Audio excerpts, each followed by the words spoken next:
As palavras de Neemias, filho de Acalias.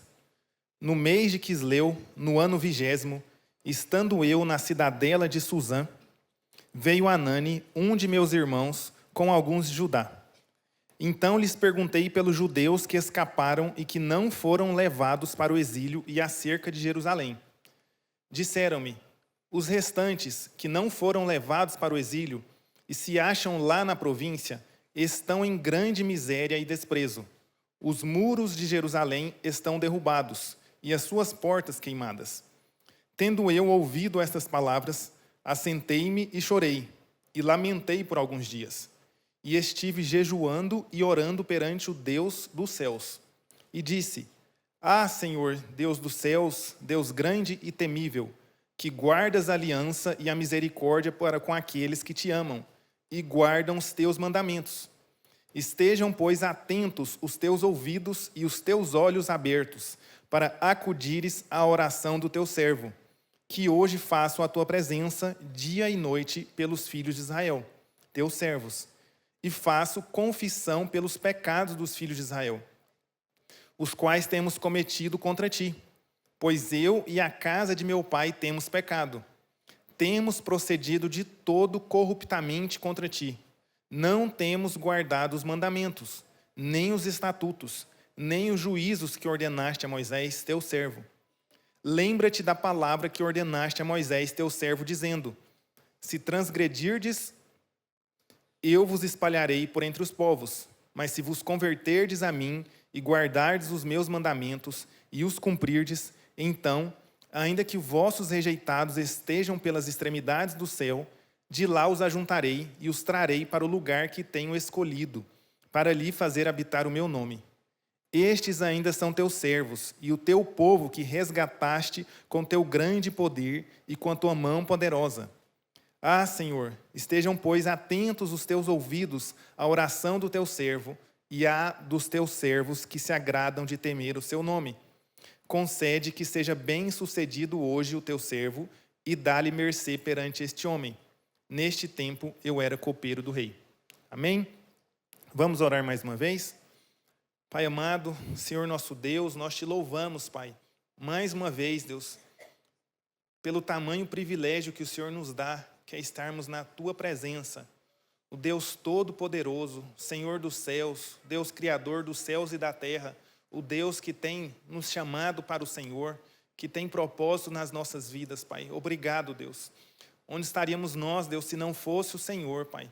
E nós te louvamos por isso, Deus, por podermos estar aqui, Deus, na comunhão dos santos, Pai, louvando ao Senhor, buscando ao Senhor, orando ao Senhor e ouvindo a tua palavra. Fala conosco nesta manhã, Pai, esse é o nosso pedido, esse é o nosso desejo, Pai, no nome de Jesus. Amém.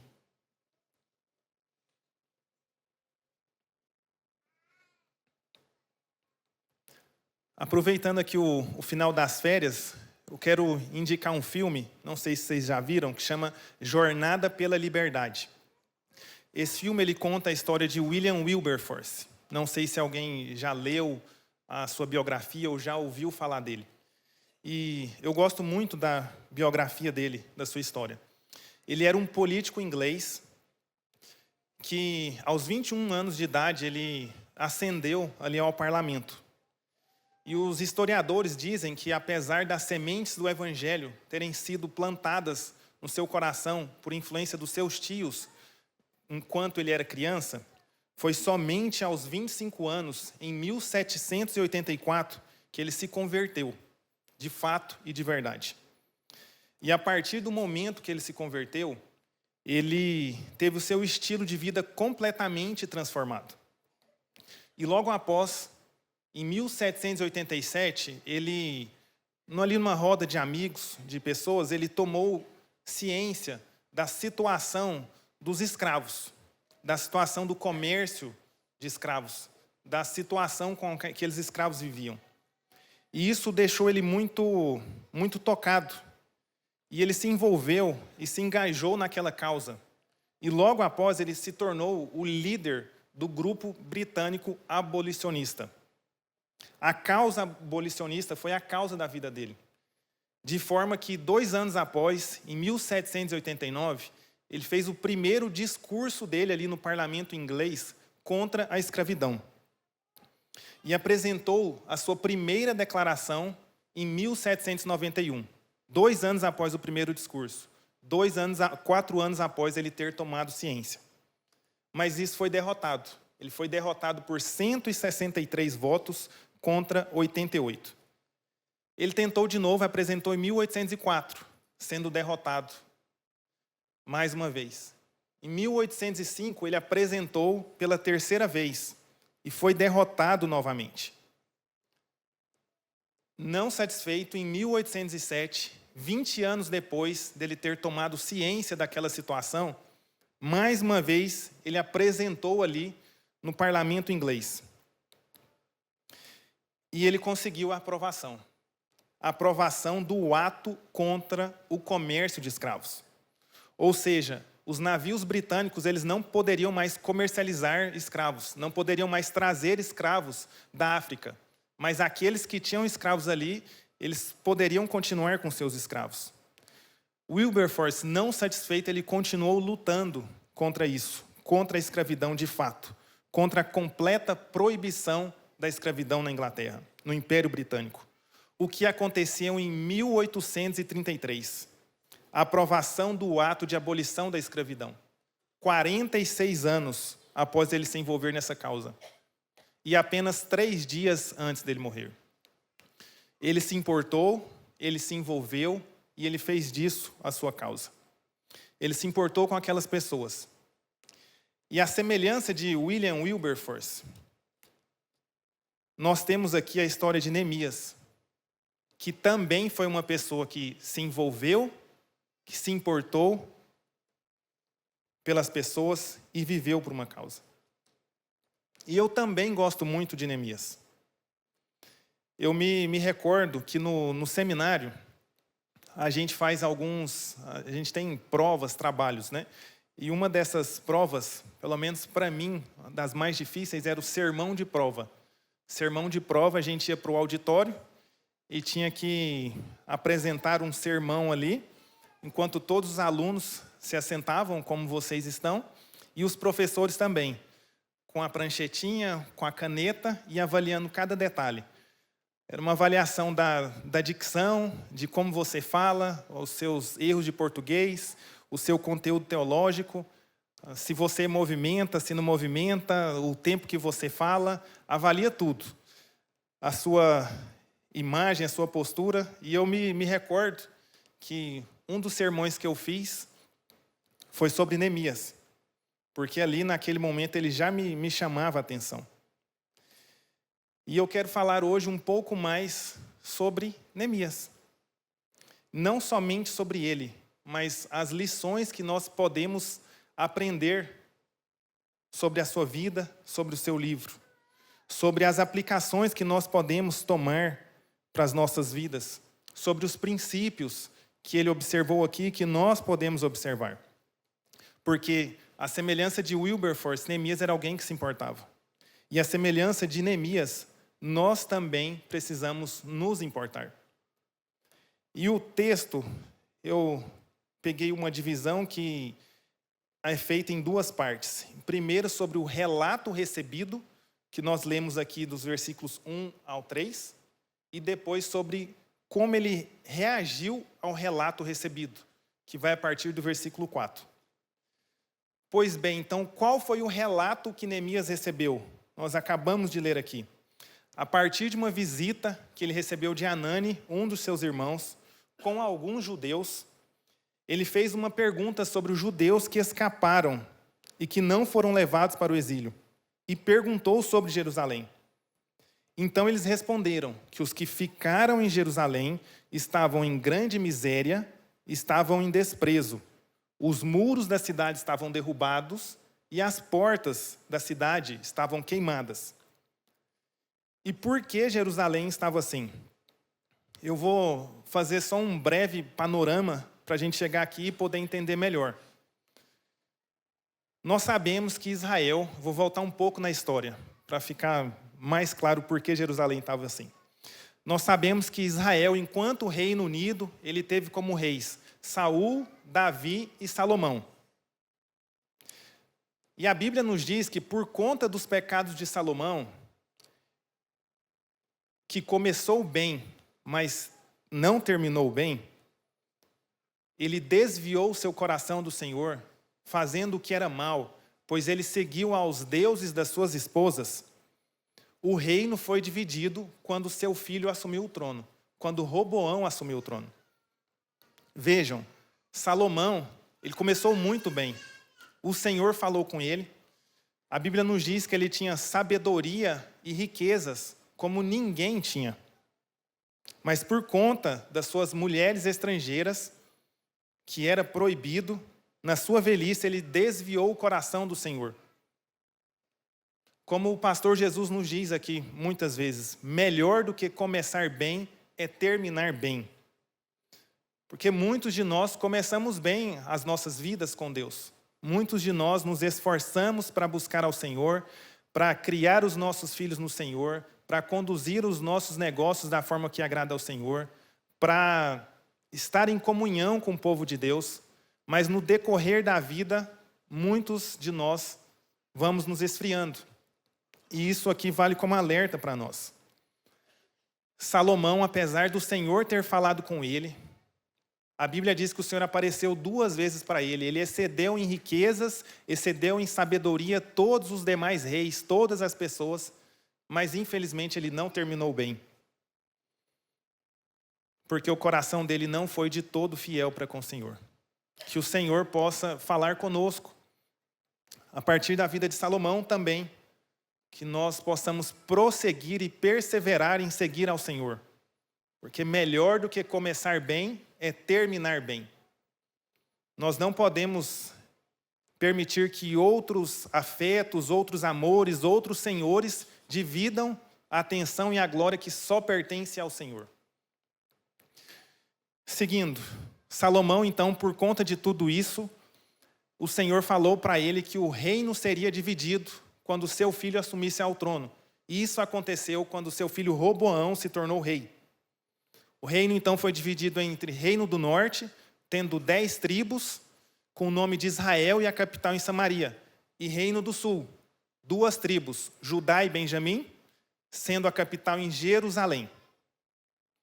Por conta da infidelidade do povo ao Senhor, por conta de seguirem a outros deuses, por conta da desobediência a Deus, Israel foi levado cativo pela Assíria.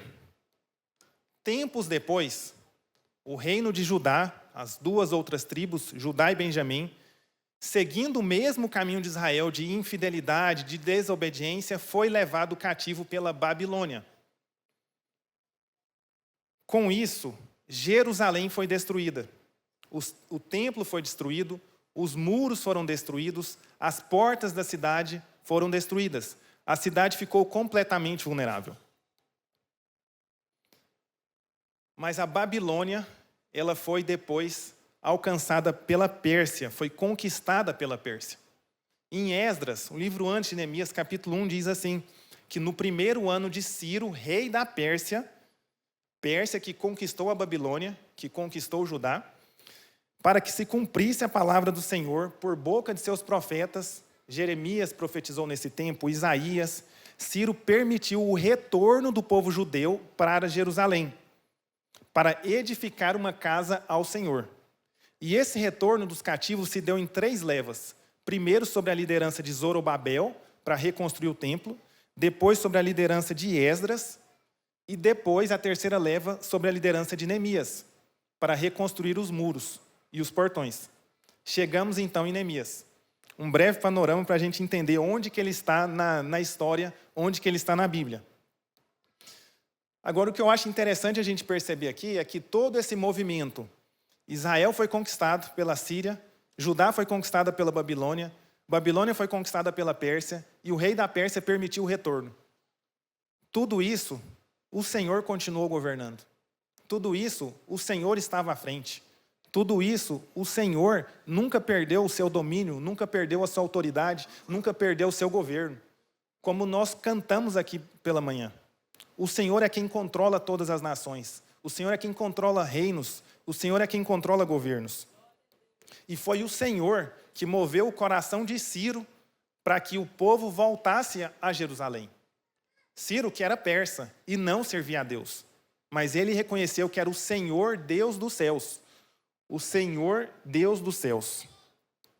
Ou seja, nós nunca podemos perder isso de vista e nós nunca podemos esquecer que o Senhor, ele continua assentado num alto e sublime trono. O Senhor não perdeu o controle. Ele governou, ele governa e continuará governando. Foi assim no passado, é assim hoje e será assim no futuro. O Senhor é o grande e temível Deus. Então, apesar do templo ter sido edificado no primeiro retorno, os portões e os muros ainda estavam destruídos. Isso deixava a cidade vulnerável para os inimigos, deixava vulnerável para os animais ferozes. Havia muita pobreza, havia muita miséria. E quem era então esse Neemias, que trouxe esse povo aqui de retorno? O texto nos diz que Neemias ele era um copeiro do rei. Naquele tempo, Neemias era copeiro do rei. Copeiro era muito mais do que um mordomo. Às vezes nós não temos dimensão do que era um copeiro. Era uma posição de privilégio e responsabilidade. Era ele que experimentava o vinho, as bebidas, as comidas antes do próprio rei comer, antes do próprio rei beber, para que não estivesse envenenado. Ele era um homem que estava ali na corte, estava no palácio. Por ser tão próximo assim do rei, ele deveria ser bem apessoado, deveria ser uma pessoa culta, deveria saber conversar. E caso o rei pedisse, ele poderia aconselhar ao rei. Eu fiz uma breve pesquisa para que a gente entendesse. Hoje nós não temos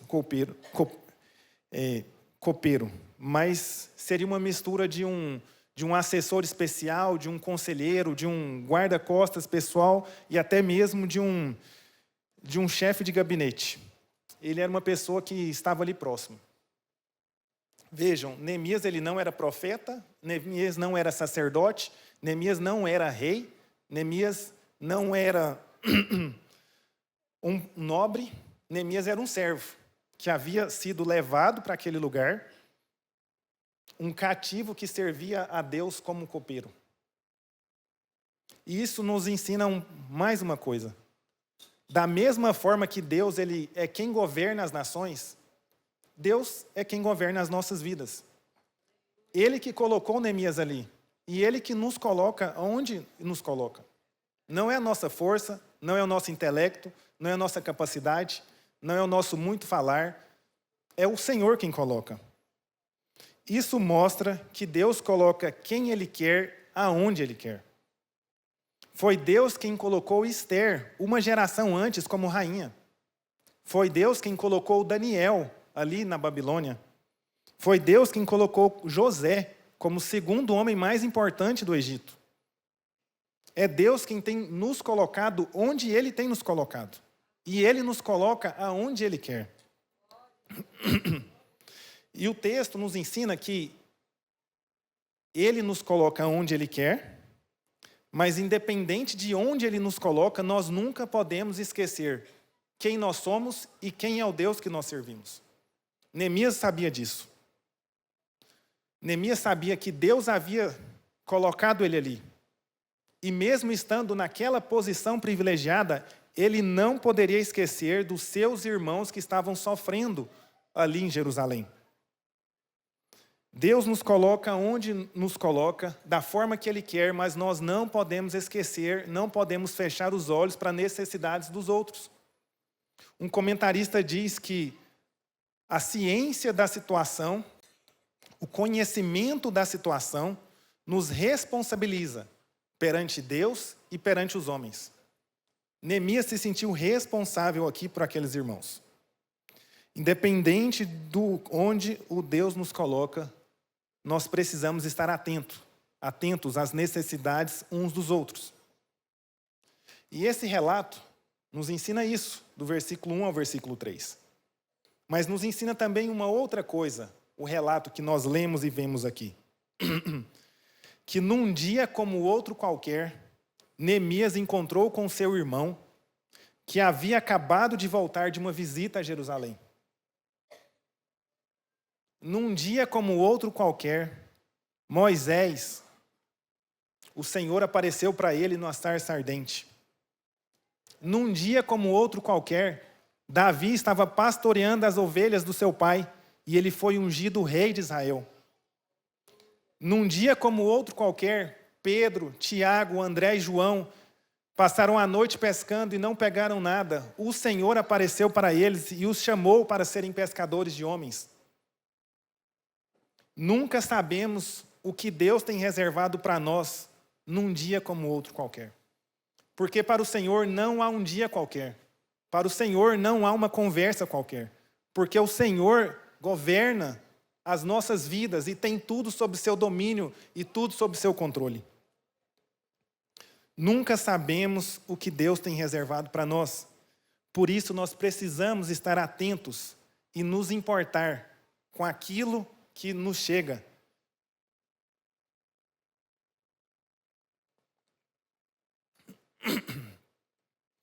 Desde o começo da semana eu tinha lido esse texto de Neemias e fiquei com ele na mente. E foi interessante que na sexta-feira, estava aqui eu, pastor Neto, pastor Thales, alguns outros irmãos, e o pastor Tadeu veio aqui à igreja. E eu não sabia que ele viria, mas num dia como outro qualquer, o Senhor o usou para falar ao nosso coração. E isso fala muito comigo, porque talvez não pareça, mas eu sou muito agoniado. Eu penso muito em produzir. E o Senhor já me chamou a atenção quanto a isso, até usa algumas pessoas para me mostrar que as conversas, as pessoas, os momentos não são perda de tempo. Porque não há um dia como outro qualquer. Porque é o Senhor que pode falar conosco. Através dessas pessoas, através desses momentos, através dessas situações. Neemias poderia simplesmente ter fechado os seus olhos, agradecido a Deus por estar na corte e voltado ali a sua vida. Mas o conhecimento daquela situação o responsabilizou. Nós precisamos estar atentos àquilo que Deus está fazendo, àquilo que Deus vai fazer, aonde Deus nos coloca, com quem Deus nos coloca. Nós precisamos estar atentos a isso. O relato, então, acontecido foi esse, que Jerusalém estava nessa forma, os portões estavam destruídos, as portas queimadas. E a partir do verso 4, nós vemos a reação ao relato. Qual foi a reação de Neemias a esse relato? Qual foi a reação dele às informações recebidas? Nós já vimos algumas. Ele perguntou sobre a situação, ele ouviu atentamente a resposta, ele sentou e chorou, jejuou e orou, e após isso ele foi falar com o rei. Parece uma coisa simples, ouvir atentamente a resposta, perguntar. Mas não sei vocês, mas algumas vezes a gente pergunta só por educação. Quando pergunta? Eu me lembro, uma vez, isso eu falo para minha vergonha, coisa de 15 anos atrás. Eu tinha ido à prefeitura para ver alguma questão administrativa de um dos clientes do escritório. E por ir muito ali, naquele momento, eu já conhecia as pessoas que trabalhavam naquele setor. E eu perguntei para aquela mulher que me atendeu, boa tarde, tudo bem? E ela, para minha surpresa, falou que não estava tudo bem. A gente até surpreende com isso, né, às vezes. E começou a falar da sua situação, perder o emprego, seria despejada, tinha 2 filhos, várias questões. E eu me recordo que eu falei assim, meu Deus, que situação, que Deus te ajude. Falei apenas assim, confesso que sem nenhuma empatia, confesso que sem nenhum senso de importar com ela. E ela virou para mim e falou assim, só isso? Me fala alguma coisa. Você não é crente? Você não é de igreja? Me fala alguma coisa. E o Senhor não me deixa esquecer isso. porque eu agi muito mal ali aquele dia. Então, quando nós perguntamos e ouvimos atentamente a resposta, significa que nós importamos com essas pessoas, importamos com a situação dessas pessoas. E isso me marcou, e isso continua me marcando, porque preparando esse sermão, Deus me mostrou que não foi a última vez que eu fiz isso. Infelizmente não foi. Mas a grande questão é que nós temos uma resposta. Nós não podemos somente não ouvir. Nós temos a resposta. O Evangelho é a boa semente. Jesus é a resposta. Nós carregamos isso nas nossas vidas, nas nossas bocas, aquilo que nós falamos. As pessoas precisam ouvir isso. As pessoas estão carentes de ouvir isso. Que Jesus, Ele é o caminho, Ele é a verdade, Ele é a vida. Que o Evangelho transforma. Que nós somos cartas vivas. Que nós temos uma palavra para o mundo. Que nós carregamos o nome de Cristo. Nós temos essa palavra que as pessoas precisam. Porque num dia como outro qualquer, a vida da pessoa pode ser transformada. Porque nós cremos num Deus que é vivo, num Deus que intervém, num Deus que interfere, num Deus que transforma vidas. E aquilo que nós falamos e como nós falamos, se nós nos importamos com os outros, aquilo pode transformar a vida de uma pessoa. Mas para isso nós precisamos sair da nossa zona de conforto, da nosso senso de urgência que nós vivemos, da nossa vida autocentrada e pensarmos que nós carregamos essa mensagem do Senhor. E que se as pessoas chegam até nós, nós precisamos dar uma resposta.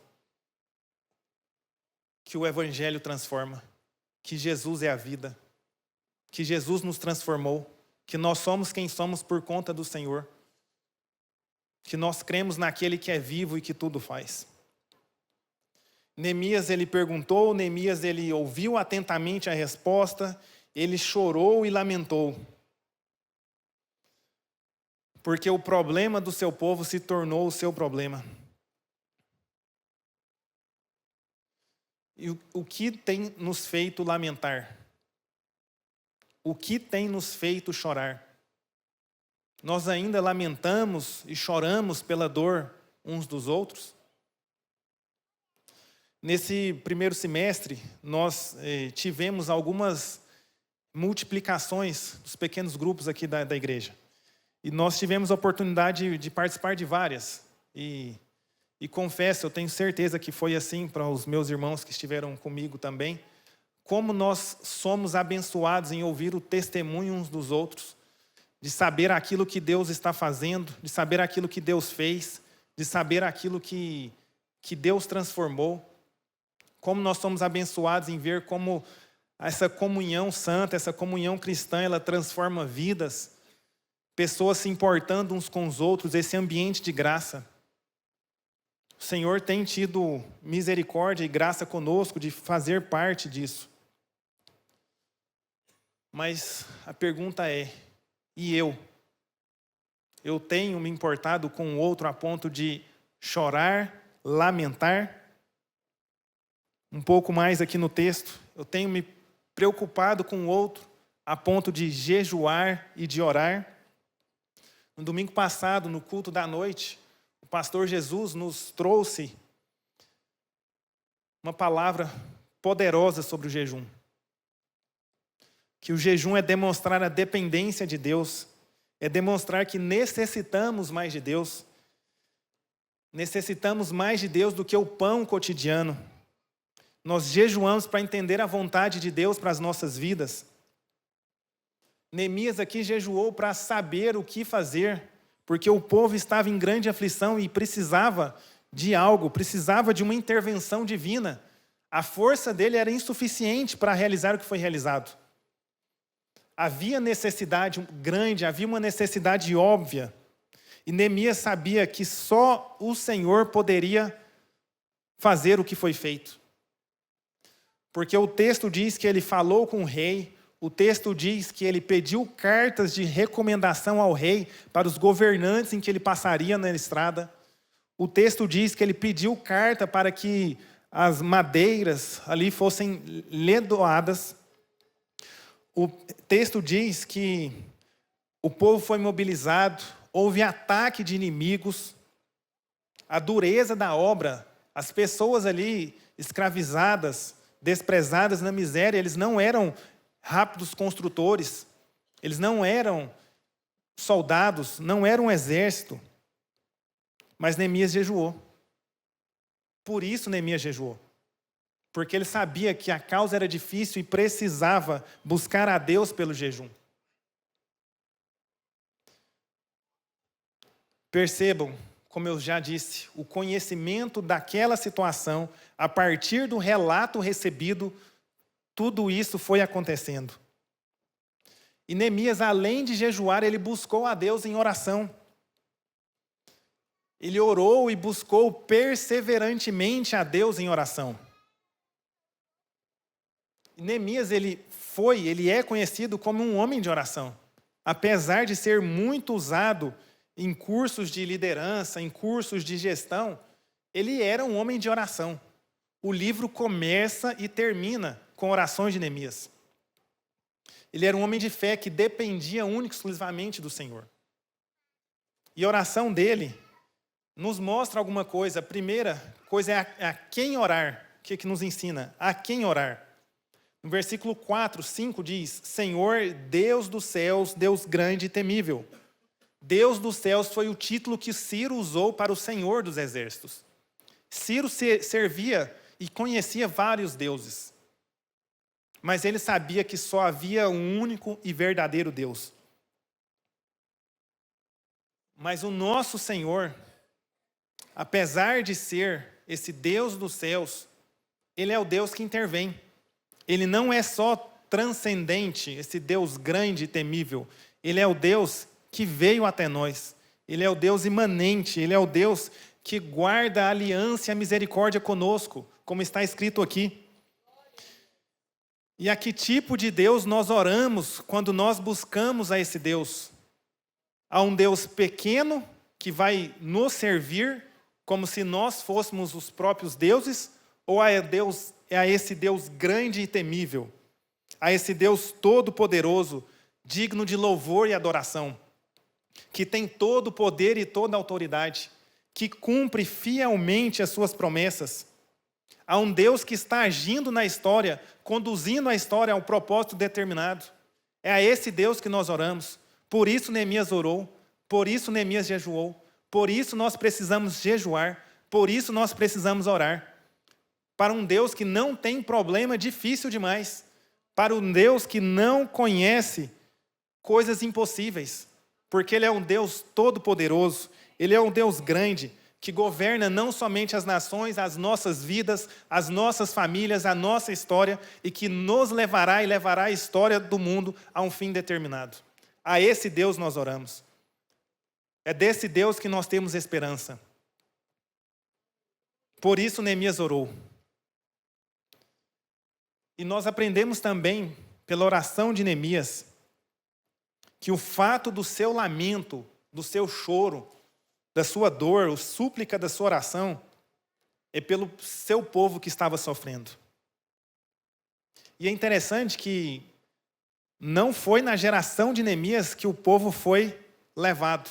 Neemias provavelmente nasceu ali naquele local. Mas Neemias sabia que aquele era o seu povo. Nós somos povo de Deus.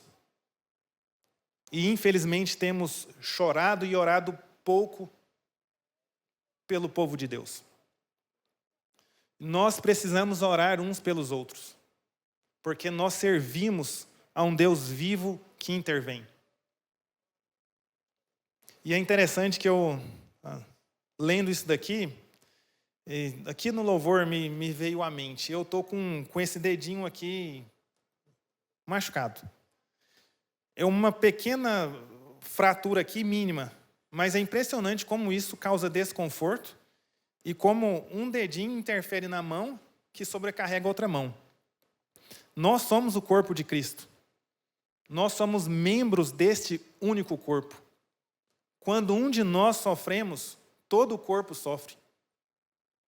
Neemias estava ali naquele local privilegiado, mas com o sofrimento daqueles que eram seu povo, ele se importou, se envolveu, sofreu, chorou, jejuou e orou.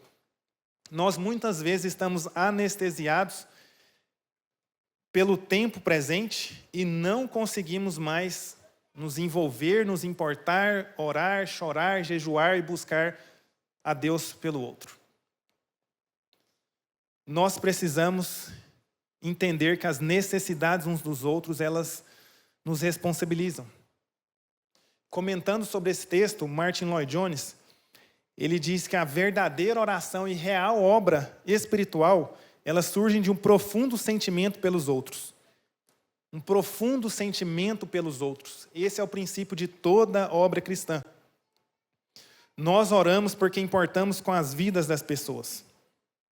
Nós oramos porque cremos que nós temos a resposta. Nós oramos porque cremos que há um Deus que responde orações. Nós oramos porque entendemos que há um Deus que intervém.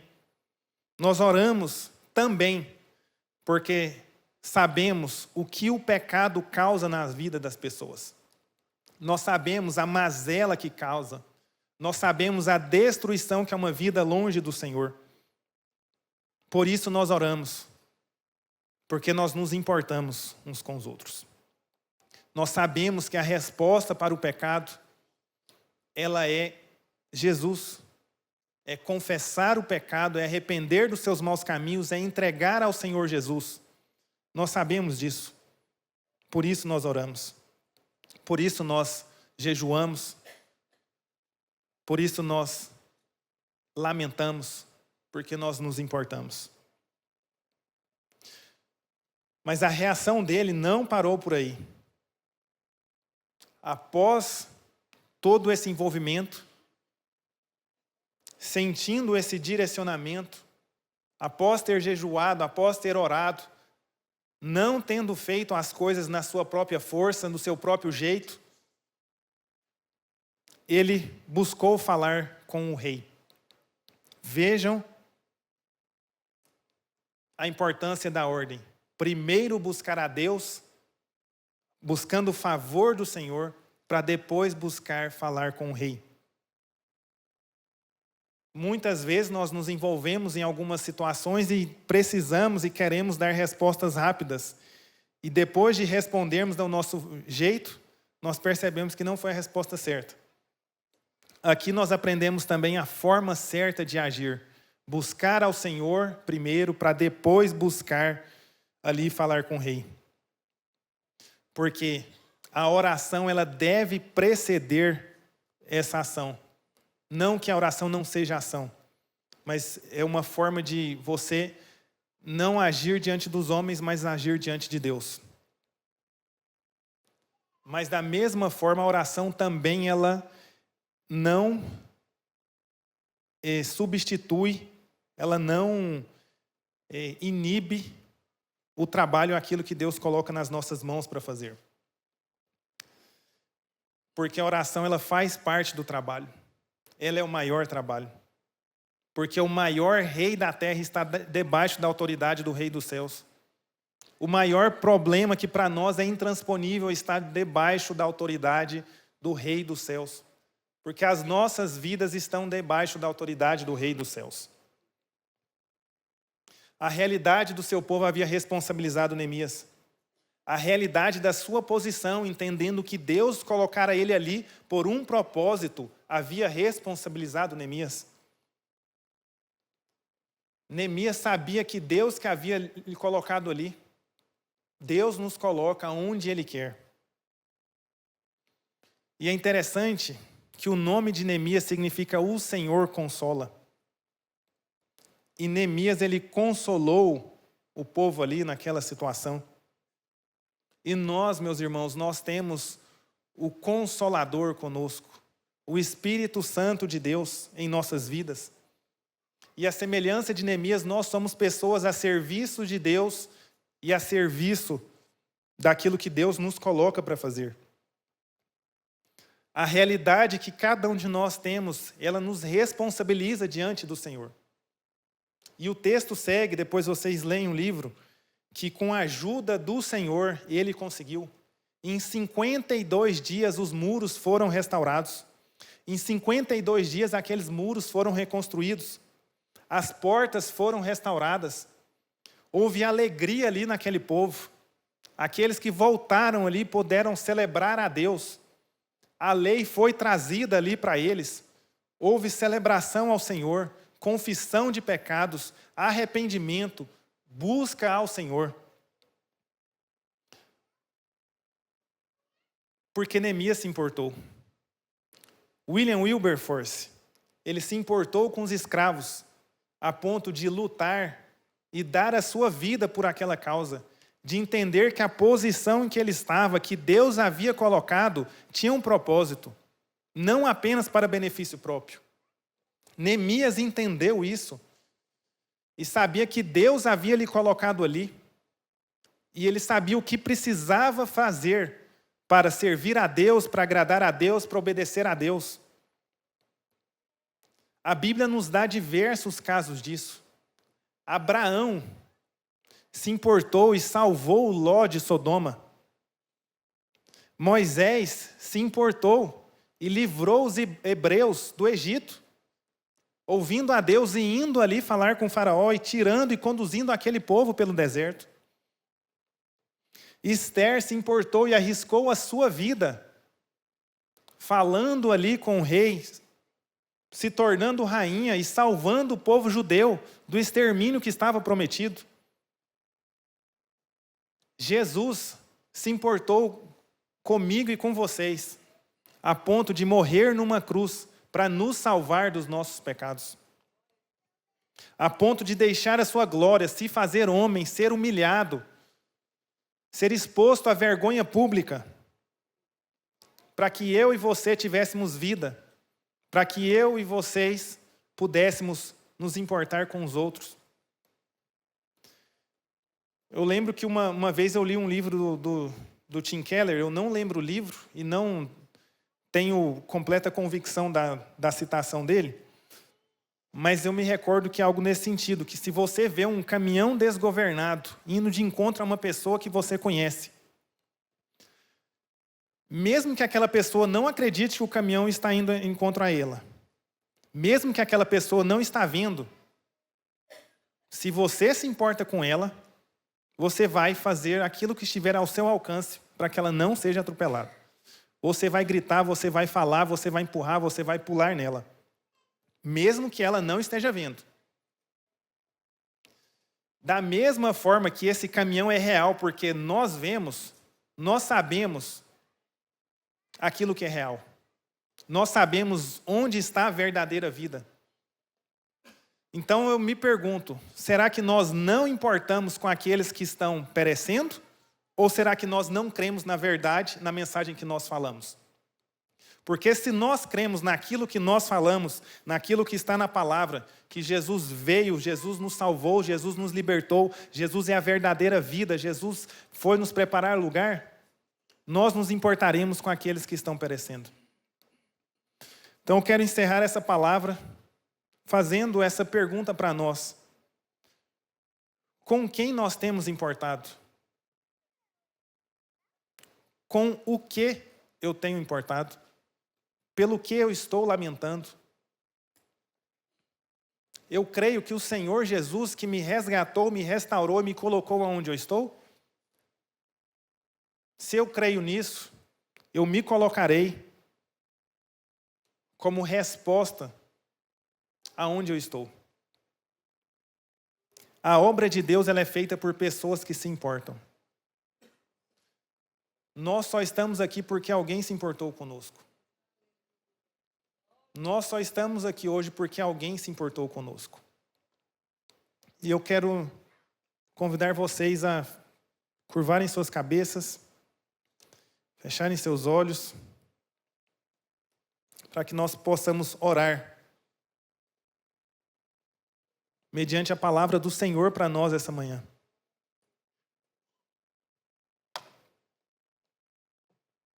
Eu creio que o Senhor falou conosco nesta manhã. A palavra do Senhor é viva. Senhor, nós queremos te louvar, Pai, pela palavra do Senhor, Pai. Deus, a palavra do Senhor, Deus, ela entra, Deus, no mais íntimo dos nossos corações, Pai. A palavra do Senhor, Deus, ela é viva, Deus. O Senhor é o mesmo, Pai. O Senhor é o mesmo, Deus, que esteve ali, Deus, com Abraão, Deus, com Esther, com Moisés, com Daniel, com Neemias. O Senhor é o mesmo, Pai. O Senhor está aqui nesta manhã, Pai. O Senhor está conosco, Deus, nas nossas vidas, Pai. Foi o Senhor quem nos resgatou, Pai. Foi o Senhor quem nos salvou. Foi o Senhor quem nos deu uma nova vida, Pai. Pai, e esta nova vida, Pai, ela é boa demais, Deus, para nós vivermos somente para nós mesmos, Pai. Pai, nós sabemos de onde que o Senhor nos tirou. Nós sabemos, Deus, de onde o Senhor nos alcançou, Pai. Nós sabemos, Deus, qual seria o fim das nossas vidas, Pai. Pai, muitas vezes nós ficamos inertes, Deus, quanto ao sofrimento, Deus, dos outros, Deus. Muitas vezes, Deus, nós ficamos inertes, Deus, quanto a tantas situações ruins, circunstâncias adversas, Deus, no tempo presente, Deus. Mas não nos deixe esquecer, Deus, quem nós somos. Não nos deixe esquecer, Pai, de onde o Senhor nos tirou. Não nos deixe esquecer, Deus, a nova vida que o Senhor nos deu. Não nos deixe esquecer aonde o Senhor nos colocou. Não nos deixe esquecer, Pai, o futuro que nos aguarda, Pai. A esperança bendita, Deus, não nos deixe esquecer disso. E que possamos, Deus, nos importar, Deus, uns com os outros, Deus, falando do Senhor, nos colocando como resposta, Deus, para esta geração que não conhece a Ti, mas não nos interessa, Deus, se não creem no Senhor, porque nós cremos. E nós sabemos, Deus, aquilo que nós carregamos. Nós sabemos que carregamos o bom nome do Senhor Jesus. Nós sabemos que somos cartas vivas do Senhor. Tem misericórdia, Deus, de nós nesta manhã. Pai, em nome de Jesus eu peço, Deus, que nós possamos responder positivamente a palavra do Senhor nesta manhã. Que o Senhor fale as nossas vidas, Deus, encha os nossos corações e que nos despeça em paz, Pai. No nome do Senhor Jesus, Deus, eu quero te agradecer e quero te louvar, Pai. Em nome de Jesus. Amém.